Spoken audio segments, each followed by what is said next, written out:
Let's see.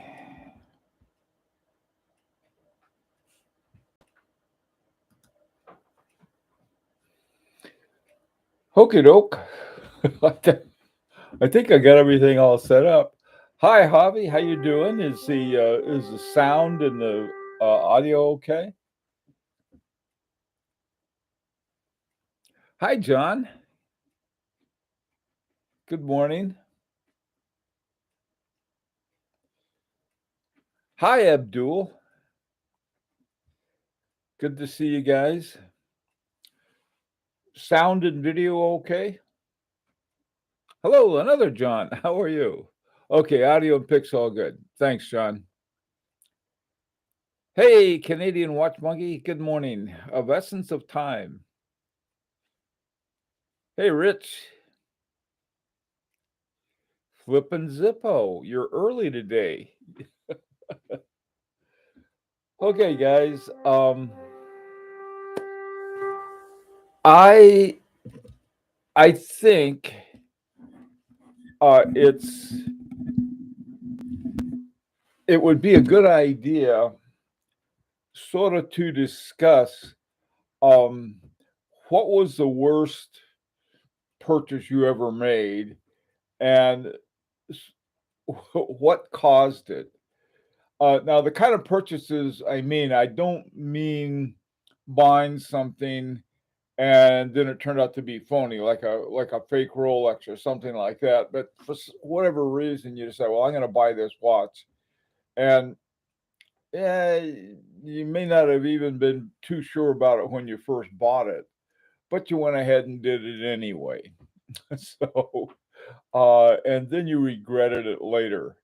Now, I've been pretty lucky. I really have, and so I was thinking of the watches that I got that I just thought, oh man, what was I thinking? And I did come up with one. It was early on when I first started collecting. I had the bright idea that I was going to have, the first thing that I should do was to get the Holy Trinity. And I started off getting a Patek Philippe Calatrava. And it was a beautiful watch, but it was a little small, but I didn't mind because it was one of those things for delicate, you know, kinds of dress and occasion. And but I liked it, and I used it a lot. And the second one was a Vacheron Constantin overseas. It came down between the overseas and a Audemars Piguet Royal Oak, and it was six of one, half dozen of the other, and I got a real snotty reply from the guy selling the AP, so I went with the overseas. I wore that for years. I think that was before retirement, and so I'd wear it to work every day, and it was funny. Universities, they could care less about their watches, to be honest. And so the last one I had to get was a Audemars Piguet, and I didn't want to get a Royal Oak because I had the overseas, and so I thought, well, I'll find one I like, and I saw one that had a moon phase. And I didn't have a moon phase, and I thought that'd be a great thing to do. So my friend Fernando and I went to New York City. We found a shop, a little watch store, and this guy that ran it was he this great big guy. I think he was from the Czech Republic. He had this, but he was this just sort of like filled up the whole watch shop. And so I contacted him before and told him we wanted to come down and get the watch, and would he mind putting it aside for us? And so he said sure. So we went down there, and so we see this guy, and one of the things that I like to do with a watch is to look what's inside. And so the first thing I saw the watch, and um, it looked small. I mean, it looked like this looks pretty small, but you know, I thought, well, I have to fill in that gap, that Audemars Piguet gap. So I asked the guy. I said, "Okay, well, would you mind opening it?" He said, "Sure." So he takes it to the there. He had a watchmaker there working in the shop that day. So he takes it to the guy, and they talk about it. And he comes back, and he's like, "Well, why do you have to have the back off for? Who do you think you guys are? Don't you trust me?" I mean, really was very aggro about the whole thing. And so I thought, well, I guess if this is too big of a hassle, don't worry about it. I'll take it off later. Well, I found out that the reason they didn't want to open it up was that it took special tools for this particular kind of watch. And, you know, okay. So I took the watch home and wound it up and set it and everything. And it really was a well-running watch. It ran well. Audemars Piguet had, really beautiful watches and movements and everything.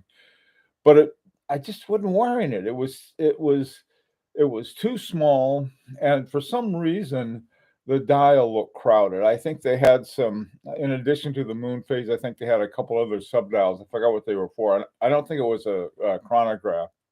So I had this thing, and it was sort of like, I really don't want this watch. I shouldn't have got this watch. So eventually, what happened was that I traded it in on a Vacheron Constantin Historiques Americain 1921, and I got screwed, to put it bluntly. Any kind of trade in, I lost a couple $1,000, and with a watch that I probably should have never bought in the first place. But that was my worst one that I can think of. It was just the problem was that I wasn't buying it for the watch. I was buying it for a slot. And I don't think I've never done that since then. I mean, if there's something about a watch that I figure I'm not going to wear this watch, um, I don't get it. Period. Okay, so let's see what you guys have. Oh boy, look at everybody who's here. Hi, Hater. Owen. Hi, Owen. Hey, hope. Uh, oh, let's see who else is here.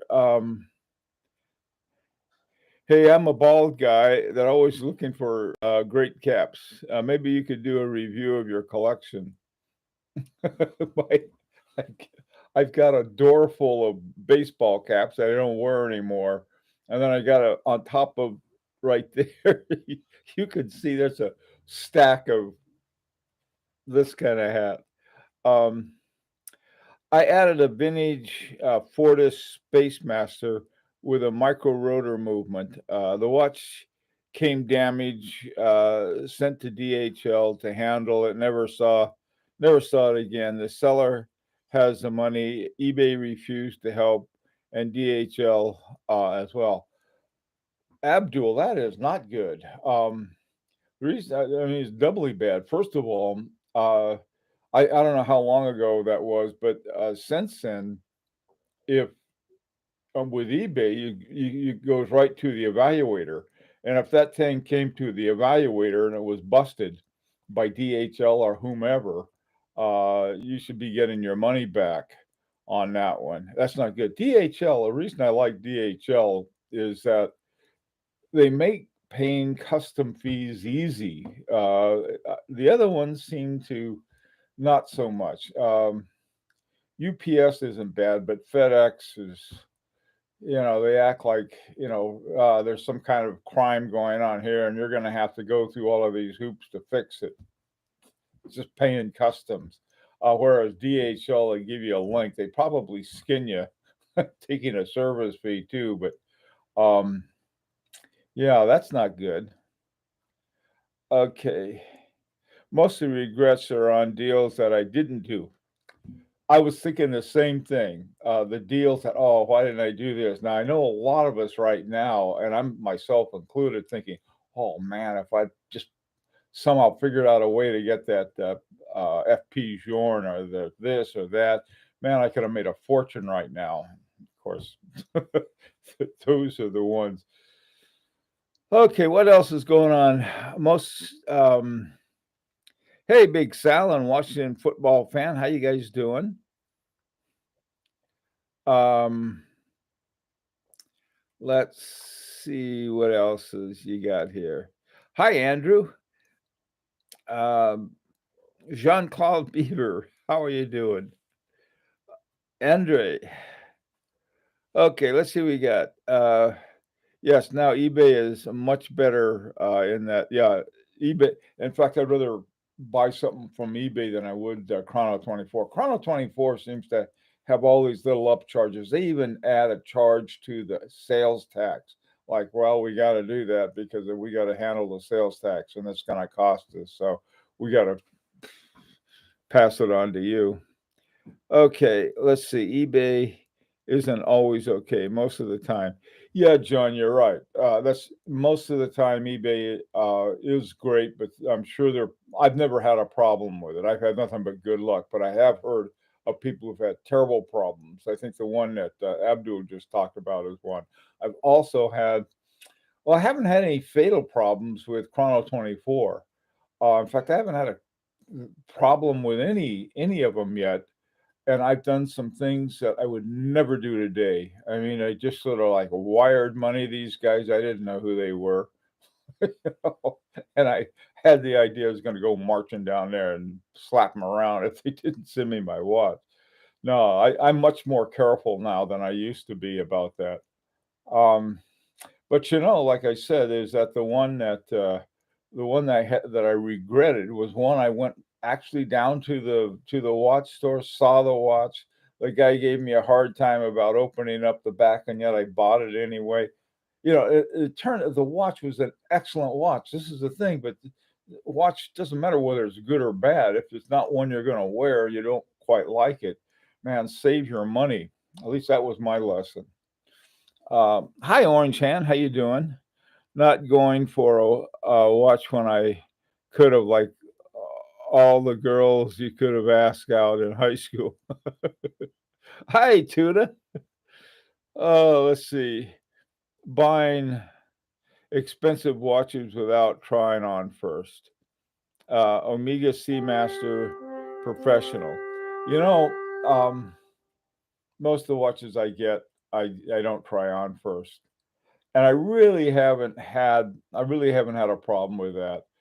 Um, I bought this Roger Dubuis Easy Diver, and the band was a little short, but the guy that I got it from told me that ahead of time, and I just put on a little longer band, and it's not that easy with an Easy Diver though.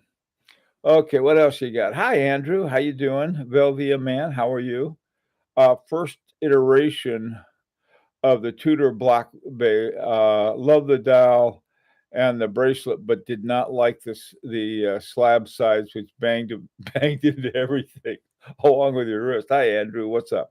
Let's see. My regrets around not buying watches when I had the opportunity had less to do with rising prices and more to do with lack of availability. Well, yeah. I mean, if you don't have the resources and you don't have and there's nothing there to get, I mean, you can't regret that in the sense that it was because of some action or inaction on your part.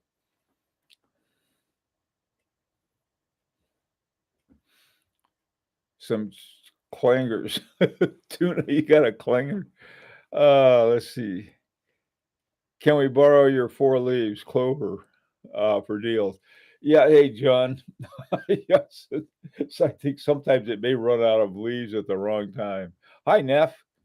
Um, there's a harboring Ford around Felix that I really should have bought when it was available. As much as I like those watches, I'd rather see Andrew. I'd rather see it on somebody else's wrist. Think going all these whirligigs going like, man, no, I should talk. I've got that dandy Artie with the Ferris wheel going on it. Uh, the one thing I have learned is never buy a watch on impulse. Always think it over and do research. You're right. You're right. I tell you though, at watch shows, it's a good thing they don't sell watches at watch shows. You talk about impulsive. If I had the money, I'd buy it. Um, but you're right. I mean, there's a difference between being right and being a half-witted watch collector. You got to remember though, we're watch collectors. We're not very smart. We have we're we're collecting this archaic technology when we have a like I got my my Fitbit that keeps 100 times better time than my Lang and Heim. But I could never collect these things. But these are easy to keep looking at and keep enjoying. High of the essence, the substitute watch problem, buying a cheaper version of something I'd rather have. You know, there's a couple things on that. I saw this video the other day that these two guys had about they they showed like I think one of the ones they showed an Audemars Piguet Royal Oak. It says this is really expensive, and I know you can't afford it. So here's one that looks just like it by, I don't know, some other watch company that made a watch that looked like that. The same thing they showed a Rolex that you probably couldn't get, but they showed some other one much cheaper that looked a lot like it. In other words, it wasn't it wasn't a knockoff so much as it was a copy of the major features. Um, and so they were recommending that. I don't think so. I wouldn't, but maybe somebody says, "Oh, hey, that's a good idea. It looks just like a you know something that I'd rather have." Um, hey, Brad, what's it? I mostly get buying the Moon Swatch. I quite enjoy the watch, but I could have done without the chaos that I ended up waiting in the line outside the watch store. Yeah. Oh, the substitute watch buying cheaper. Yeah, that was what I bought a Rolex 39 millimeter grape that didn't look good on my wrist. It became sort of a safe queen for 6 months till I sold it. I felt uncomfortable with all my eggs in one basket. Uh, You know, um, I asked some people about it. So, what do you think about those Domino pizza Rolexes? I those are those Rolexes that Domino Pizza at one time was giving away to their managers, and it has says Domino's pizzas on it. And I thought, boy, that would be a fun watch to have. But just because I just there was something about it. There was some kind of irony that anyway. Hey, Big Sal. Um,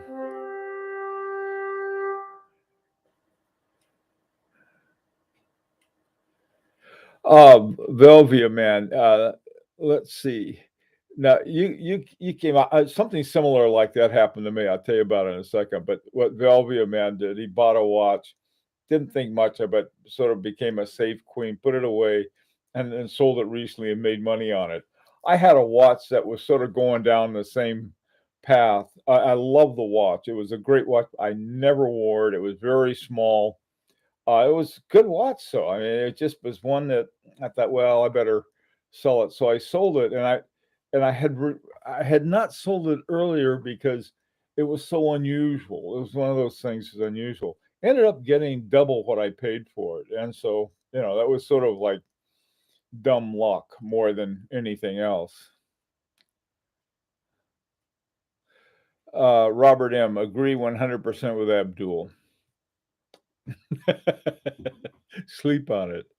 Um, Big sell. Every annual calendar I've owned, they're beautiful complications, but I tend to not wear them because it takes too long to set. Me too, Big sell. I'm the same way. I love the Vacheron Constantin triple calendar, but I just thought, man, I don't want to have to. Every time I put that thing on, I got to set it. Um, yeah, I'm the same way about that. Even though I love the watch, I just I don't know. Even worse is my Kristen Vanderklaw moon phase. I finally figured out how to do that, and it's a mess. At least the version I have is a mess to set. Set the moon phase on it. Everything else about it's wonderful, though. Um, sleeping on it. Yeah. I don't know. I've got there was one guy, I got a thing from he was thinking of getting one of those, what are they? Vincent Calabrese watches that I talked about a while ago, and there were 3 of them on, Chrono 24, pretty good price. I think they were all under 2,000, and he couldn't he tried to reserve it, and he tried this, and he tried that, didn't work. Somebody bought it, right, boom, right from underneath him. Uh, I don't know. I don't know why. I agree, Abdul, you should sleep on it. There was a watch that I would think, "Oh, man, I could get this watch now." But I did sleep on it. I thought, I really didn't want it to begin with." So it is a good piece of advice. But when but don't ever give it to anybody else, and here's why, because they'll sleep on it and somebody will get it, they'll hate you. So, like, anyway, Chance, sometimes knowing too much can be a regret. Ignorant is bliss, like how I can get a tutor, knowing that they, do, movement watch and service. Yeah, I you know, like old Sergeant Schultz, I see nothing. Oh, I see. A new watch is a bit like a new woman.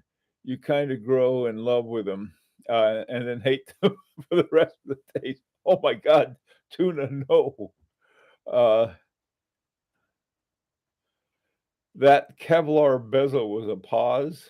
I guess I'm not so sure what that means. Um, whoa, tally ho. No, we got time. Um, yeah. Hey, planet Earth, how you doing, man? Uh, there was a White Castle Rolex at the all over it.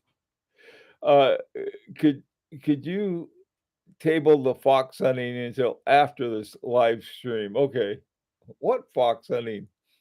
Was anybody ever get a lip French maid used by Churchill de Gaulle? I haven't, John. I didn't even know about them till now. Uh,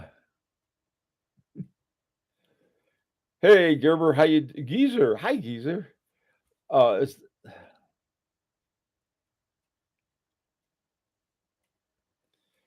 Was there a noise I didn't hear?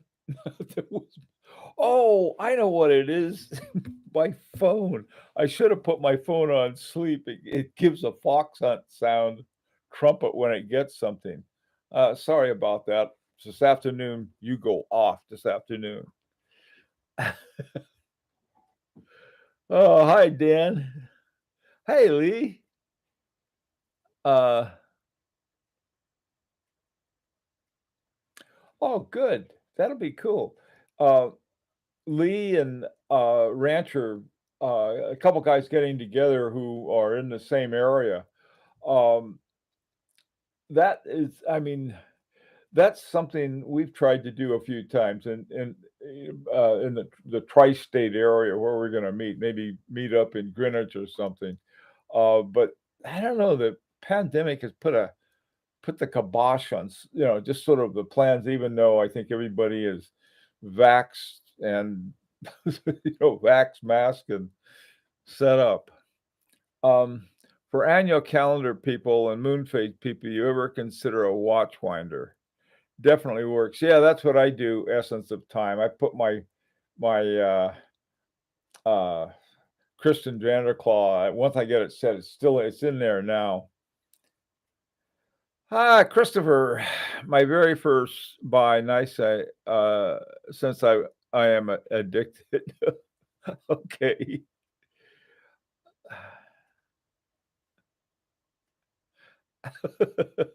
Oh, it's good to have you. Okay. Um Hi, Christopher. Peace and love. That's always good. Rich, I bought an Omega Americans cup in 2020 when I went to the boutique to pick it up. They had a world timer watch I prefer, but since they had to order it for me to look at, I took the America's cup. Yeah, that's sort of an interesting thing.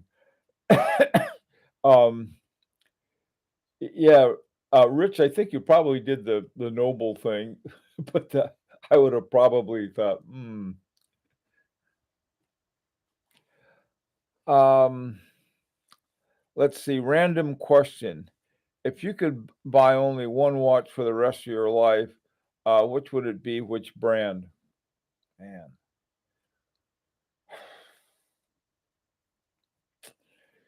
boy, I don't know. I right now in my collection, the one I like so many of them the best.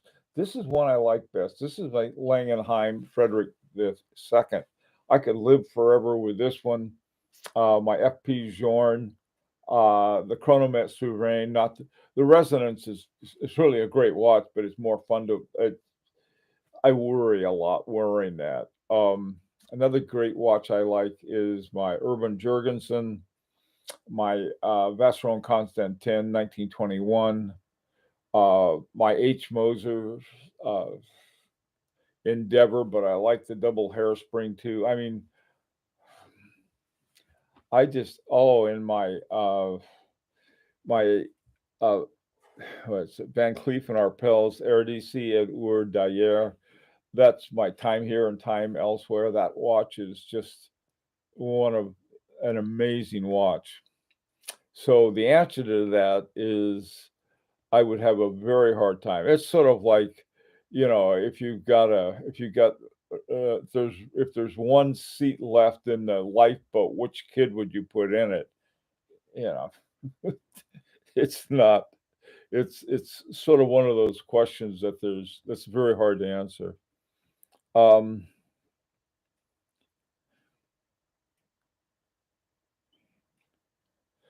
I was sure that was a freight train horn.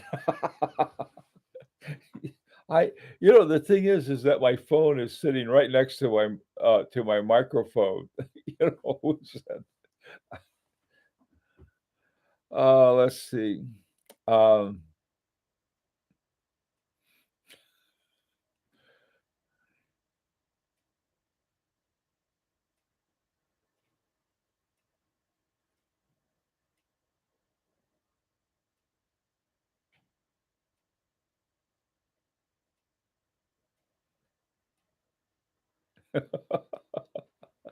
hey, don't call my residence an ATM machine. It's I, what a, what a word for it. Um, let's see how we doing on time. I'm okay. Tell me something. Is any other kind of to me the big lesson from regrets on my part is was don't buy a watch to fill a slot.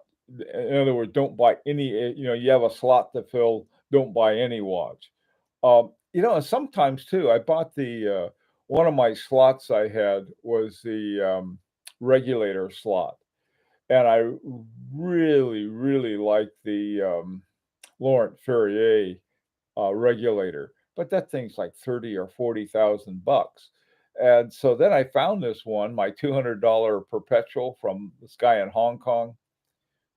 One of my better decisions, because like I don't know, regulators are fine. I don't know if I would wear one all the time and sort of like that. I have a regulator, and if every now and then I wear my perpetual regulator, but I think we we also need to ask ourselves, is do we really need to do this? Uh, like I said, as much as I like those triple calendars on a Vacheron Constantin, I just dread the thought of having to reset it. Also, too, they have a 4400 movement in it, and so they're hand wound. So every time I'd want to do it, you can't put those in a winder. You gotta every time that you pick them up, you have to work with them.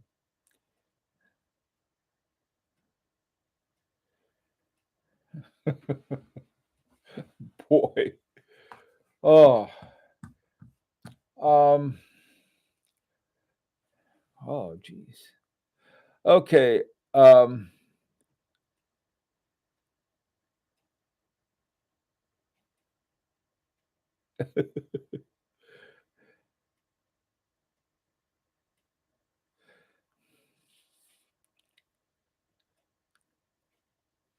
Vintage. I'd collect vintage. I don't know why.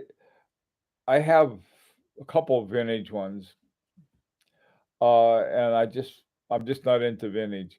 I again, you can. I think before you get into vintage, you can get into even some of the stuff from the '90s, almost like new old stock. That some of the models they have from there that I wouldn't count as the '90s. The Vestron Constantin Thunderbird would be an example of whew, what a nice watch to find, or the Piagro or something like that. It's something like the 222 Piagras. There have been some good deals on that too. FP Kaching, huh?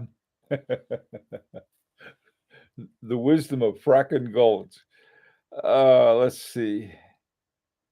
What's your next watch? My next watch is, as we speak, it's being made, and pretty soon we'll be able to tell everybody about. I'll be able to tell everybody about it.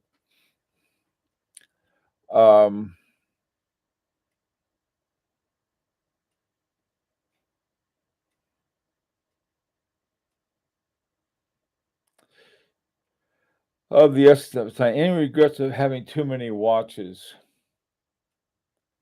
I suppose I should, but I don't. Okay, because I y- there's a couple watches that I want to sell, but I'd feel guilty about it because they're both excellent watches, and I think they sell pretty quickly. But I just don't. I don't wear them that much. Um, I it's really hard. I mean, when you get watches, when you have some really good watches, um, that you really enjoy wearing, like I do this one and a bunch of other ones I mentioned. Even though you have some other watches that are excellent watches, they just don't have the attraction that they did at one time, and I probably should sell them. I've got, and then what did I do with the money that I got? I just get more watches. I don't have any. Like I said, I'm hopeless. I'm a watch collector. I always say that with dubious pride. Um, I regret not buying a dress Piaget years ago at an auction. I usually get what I don't buy, as opposed to what I do buy. As you can always sell what you buy. Yeah, yeah, that's true. Um, yeah, you can always fix it that way. Well, I tell you, there's some things I think that you said today, and one is I think what Abdul said, and it's very hard to do, and I would never tell anyone to do it. But it's good advice, and that's to sleep on it. The reason I wouldn't tell anybody to do it, like I said, the person I tell to do it's going to sleep on it, and someone else is going to grab that watch, and they're going to hate me for the rest of their lives. So I would not advise to do that. I'll put it this way: be good advice for myself. Um, Usually, I have done that in the past, and then I sort of like after you sleep on it, you said, it's really not all that, and so you pass on it. Um,